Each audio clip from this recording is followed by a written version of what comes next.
নমস্কার। আজকে আপনাদের শোনাব স্বরচিত ঘোষের লেখা চোরাবালি।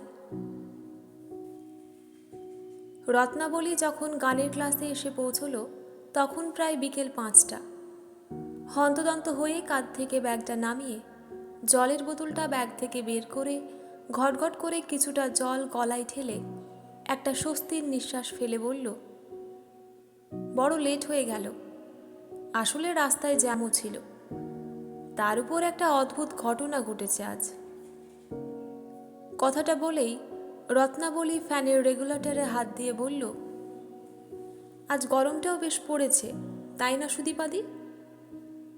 সুদীপা ভট্টাচার্য এ শহরে নামকরা সঙ্গীত শিল্পী। সপ্তাহের একটা দিন মানে রবিবার গানের ক্লাস করান যাদবপুরে। প্রায় 1 বছর হলো রত্নাবলী সুদীপা ভট্টাচার্যের কাছে গান শিখছে। খুব স্নেহ করেন রত্নাবলীকে। রত্নাবলী হারমোনিয়ামটা একটু কাছে টেনে নিয়ে সুদীপার মুখের দিকে তাকিয়ে বলল, আগে ক্লাসটা করে নিই, তারপর সব ঘটনা বলছি তোমাকে। এমনিতেই আজ বিশাল লেট হয়েছে। সুদীপা এতক্ষণ পর মুখ খুলল, বলল, সে তো দেখতেই পাচ্ছি। আসলে আমারও আজ তাড়া আছে। এই ক্লাস করেই আমাকে এখান থেকে যেতে হবে সল্টলেক। বড় মাসির বাড়ি যাব আজ। মাসি মেশুর অ্যানিভার্সারি আজ। বছর 3 হলো মাসির বাড়ি যাওয়া হয়নি। এবার না গেলে রাগারাগি করবে আবার। রত্নাবলী হারমোনিয়ামের সুর থামিয়ে বলল, হে মা, আমি ভাবলাম কথাগুলো বলবো। ঠিক আছে, পরেই না হয় বলবো। ইম্পর্টেন্ট কথা কিছু? সেরকম না হলে পরেই বলিস।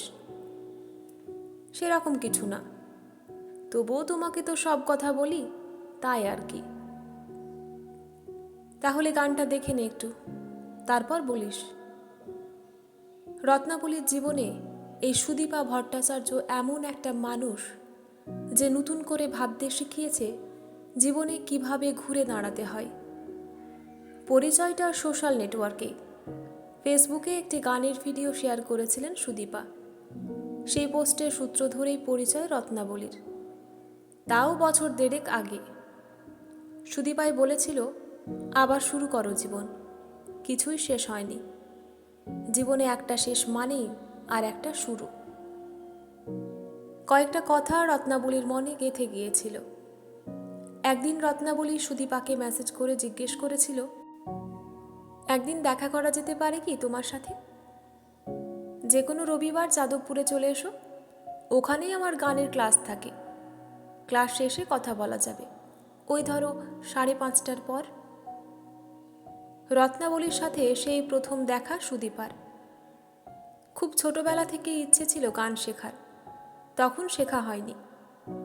সেদিনের গানের ক্লাসে সুদীপার সাথে দেখা করতে এসে সুদীপাকে রত্নাবলী জিজ্ঞেস করেছিল, আমি কি এই বয়সে গান শিখতে পারবো? সুদীপা হেসে বলেছিল, বয়সটা সংখ্যা মাত্র, চেষ্টা করলে কি না হয়। তুমি যদি সময় করতে পারো, কেন হবে না? আমি চাই শুরু করতে, কিন্তু মনোবল যে সব হারিয়ে গেছে।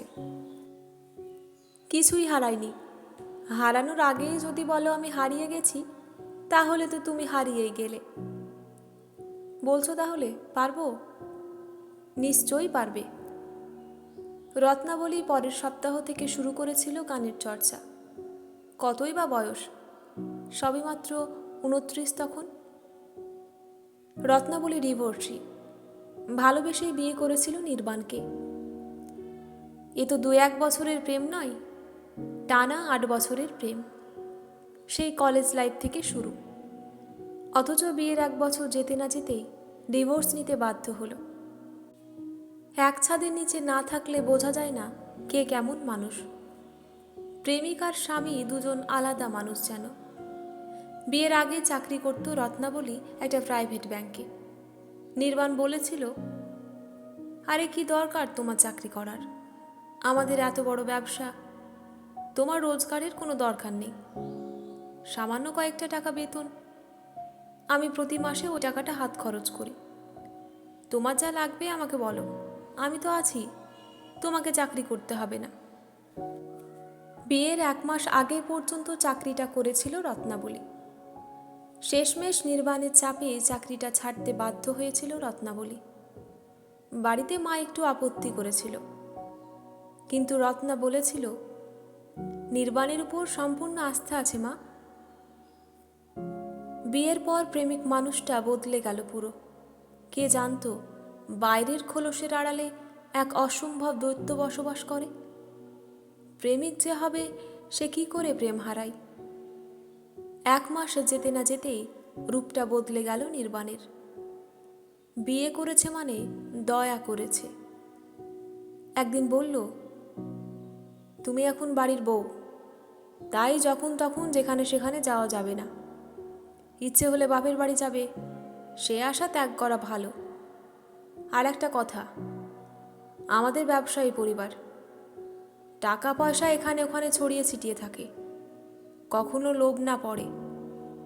বড়লোকের ছেলেকে বিয়ে করেছ, তোমার কপাল ভালো বলেই হয়েছে। এমন কথা বিয়ের 1 মাস যেতে না যেতেই যে শুনবে তা ভাবতেই পারেনি। বিয়ে করে সব স্বাধীন সত্তা যেন হারিয়ে গেল রত্নাবলীর। কোনো কিছুতেই তার অধিকার নেই, নিজের মত প্রকাশের স্বাধীনতা নেই। এই জীবনটাই কি চেয়েছিল রত্নাবলী? এটাই কি সেই 8 বছর ধরে প্রেম করা নির্বাণ? কতদিন আর মেনে নেওয়া যায়? একদিন ড্রিঙ্ক করে অনেক রাতে বাড়ি ফিরল নির্বাণ। রত্নাবলী প্রতিবাদ করতে নির্বাণ বলল, চাইলে চলে যেতে পারো, আমাকে বিয়ে করার জন্য তোমার থেকেও অনেক সুন্দরী বসে আছে।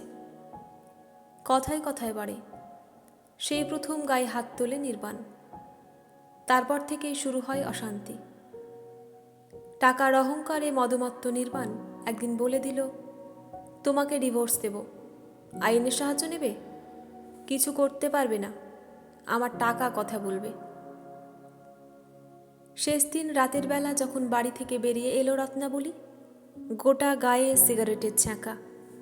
না, পারেনি, কিছুতেই মেলাতে পারেনি সেই পুরনো নির্বাণের সাথে। অসুস্থ হয়ে বাপের বাড়িতে চলে এসেছিল সেই রাতেই। 1 বছর লেগে গিয়েছিল সুস্থ হতে রত্নাবলীর। ততদিনে ডিভোর্সও হয়ে যায়। তারপর থেকে তো 2.5 বছরের বেশি অতিক্রান্ত।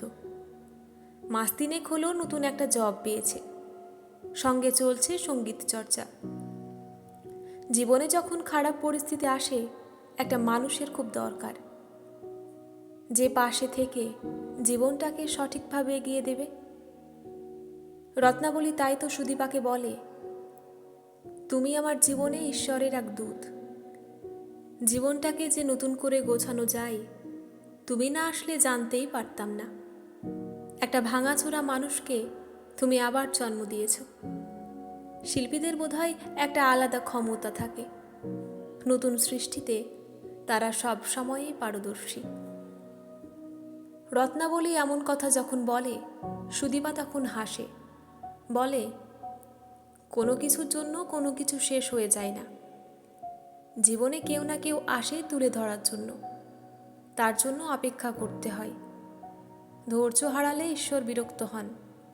আসলে তো সবটাই ভগবানের ইচ্ছে, রাখে হরিত মা রেখে। রত্নাবলীর সাথে সুদীপার সম্পর্কটা এখন দিদি আর বোন। জীবনের সব ভালো মন্দ সব কথাই বলে সুদীপাকে।